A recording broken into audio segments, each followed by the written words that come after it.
Tapi saya minta orang boleh diskusi, boleh seminar tentang Islam. Innama kanal qitalu haitsul taqon nasu. Yang namanya perang itu menjadikan orang tidak berpikir jernih. Ini poin yang diambil oleh Rasulullah.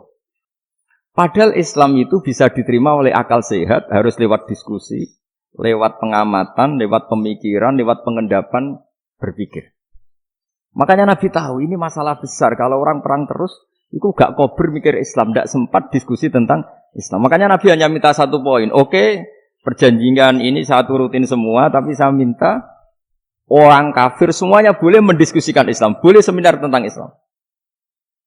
Mereka bilang iya, pada pikiran mereka kan diskusi paling piye. Ternyata betul. Ada diskusi, terus temanya gini. Kira-kira bener di Muhammad Abu Jahal. Terus Tuhan Muhammad sama Tuhan Abu Jahal itu keren mana? Diskusi. Tuhan Muhammad itu khaliqus samawati wal ardi, yang menciptakan langit bumi. Sebagaimana kampanyenya Muhammad. Ya mereka masih jangkar bilang Muhammad. Kalau Tuhan kita, ya berhala itu yang kita bikin, yang kadang rusak, yang kadang kudanan, terus lemutan, pokoknya itu diskusi. Kita tahu kok bener pengirannya Muhammad.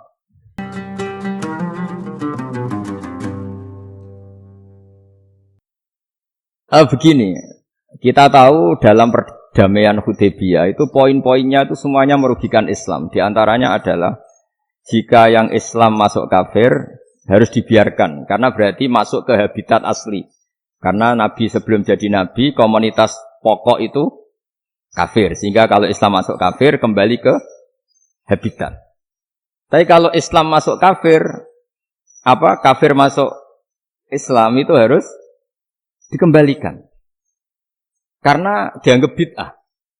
Maka kalau kamu dituduh bid'ah itu tenang saja dulu. Nabi itu ya dituduh ji'ta bidinin muhdas. Kamu datang dengan agama yang baru. Cuma agak diteruskan wa kullu muhdatsatin bid'ah wa kullu bid'atin dalalah. Jadi orang-orang kafir dulu kalau ngomentari Nabi ya ji'ta bidinin muhdas. Kamu datang dengan agama yang apa? Baru. Nabi nurut. Semua perjanjian yang merugikan Islam itu Nabi nurut. Tapi Nabi hanya minta satu hal, jangan ada perang 10 tahun. Dan orang boleh seminar, boleh diskusi tentang Islam. Ya ini dengerin betul ini. Jadi saya tidak akan provokatif, ini pakai logika. Nanti bisa dipakai disertasi doktor. Tapi saya minta orang boleh diskusi, boleh seminar tentang Islam. Akhirnya saat itu juga ada orang yang masuk Islam. Di depan tulisan itu belum kering istilahnya. Datang ke situ namanya Abu Jandal bin Suhail bin Amr. Itu datang ke Nabi, ya Rasulullah saya ini mau masuk Islam. Kata orang-orang kafir, ini pertama Muhammad, kamu komitmen enggak sama perjanjian. Kalau kamu komitmen harus kamu kembalikan. Nabi bilang, ya Abu Jandal kamu kembali ke mereka, ke habitat mereka, yaitu menjadi kafir. Di komunitas kafir maksudnya. Akhirnya nangis. Sayyidina Umar itu dekati Abu Jandal, kemudian memberi isyarat supaya ngambil pedangnya. Jadi isyaratnya wong ini baca ora wis.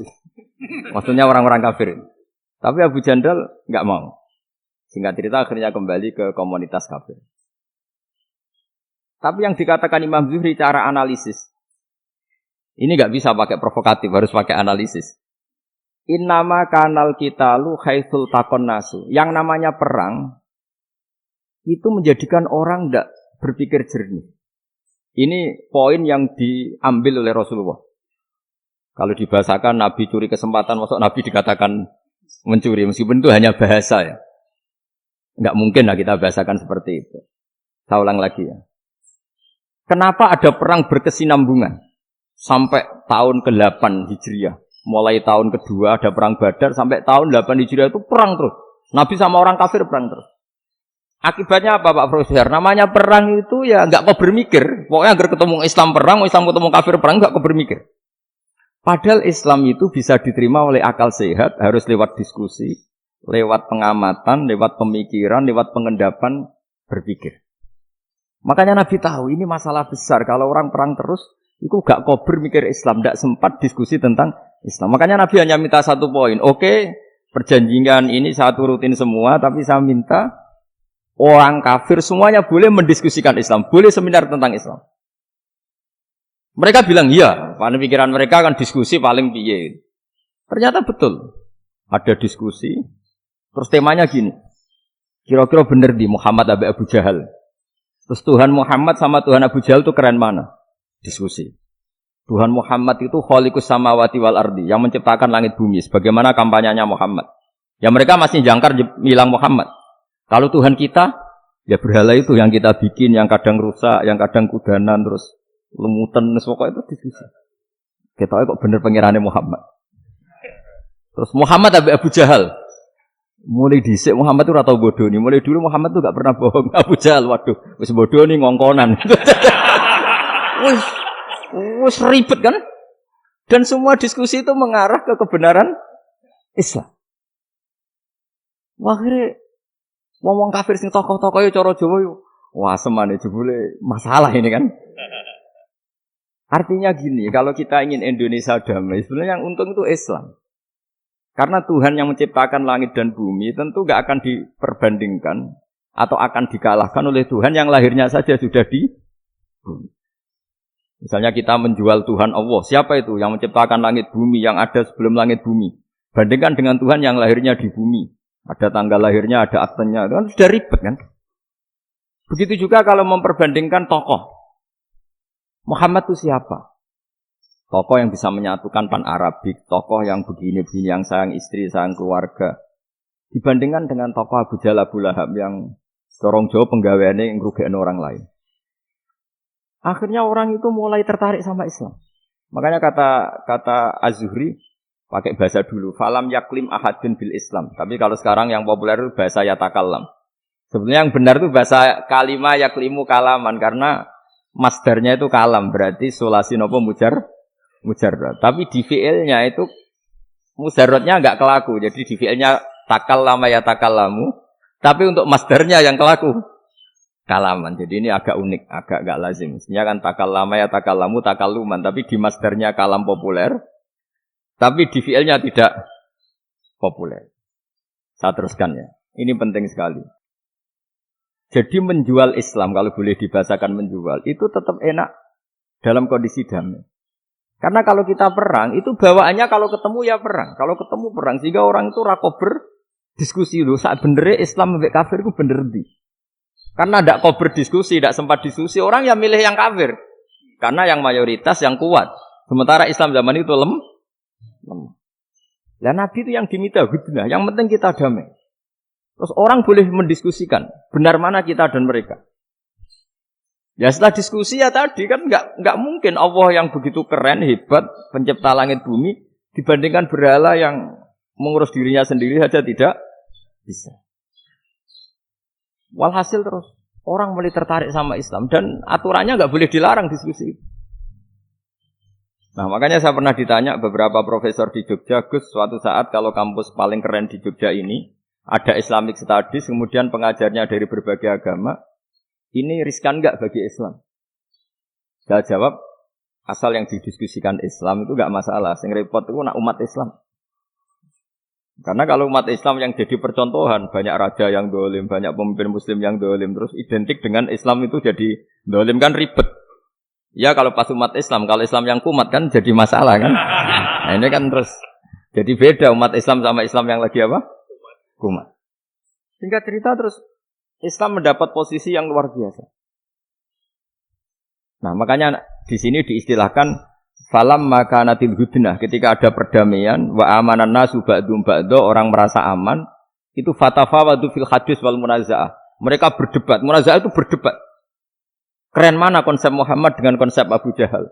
Keren mana konsep Tuhannya Muhammad dengan Tuhan kita? Terus diskusi dan mereka akhirnya ikrar, wah yang benar ya Muhammad lah. Di mana-mana Tuhan tuh ya sebelum langit dan bumi, di mana-mana Tuhan ya punya reputasi menciptakan. Masa Tuhan reputasinya diciptakan, kayak berhala dan sebagainya. Ibadah juga gitu. Ibadah wong kafir itu kalau tawaf itu telanjang, ibadah Muhammad santun pakai pakaian, terus akhirnya mereka mulai tertarik Islam. Di Quran itu sampean lihat di tafsir Tobari itu ada ayat bal naqdhifu bil haqqi 'alal batil fayadmaghuhu fa idza huwa zahid. Qadzafa itu kalau di kamus tak lihat itu takallama bila dalilin. Qadzafa itu ya pokoknya sekenanya. Artinya gini, kebenaran Islam atau kebenaran hak itu kamu taruh sekenanya saja itu tetap menang. Apalagi kamu taruh secara teratur, kamu taruh sekenanya saja itu tetap menang. Sehingga di sini banyak sahabat yang hidup di Cina. Sekarang juga banyak orang alim yang milih hidup di Amerika, banyak orang alim yang milih hidup di Inggris. Dan mereka pede, percaya diri karena kebenaran itu kamu letakkan di mana saja, itu tetap akan menang, akan menemukan momentum kemenangannya. Misalnya gini, contoh paling gampang. Dulu para peneliti, saya ulang lagi dulu para peneliti itu ya datang kemana-mana, termasuk Ibnu Battuta, termasuk Ibnu Khaldun, ya semua peneliti itu suka neliti. Setelah diteliti, Quran itu satu-satunya kitab suci yang membicarakan sains, misalnya tentang falak, tentang astronomi, tentang asal-usul kejadian manusia, kejadian makhluk. Juga bicara tentang geografi, geologis, semuanya. Sementara kitab lain hanya cerita tentang mawaid wal hikam wal ibar. Jadi diteliti kayak apa, pada akhirnya hak ini yang menang. Bal naqdhifu bil haqqi 'alal batil fayadmaghu fa idza huwa zahid.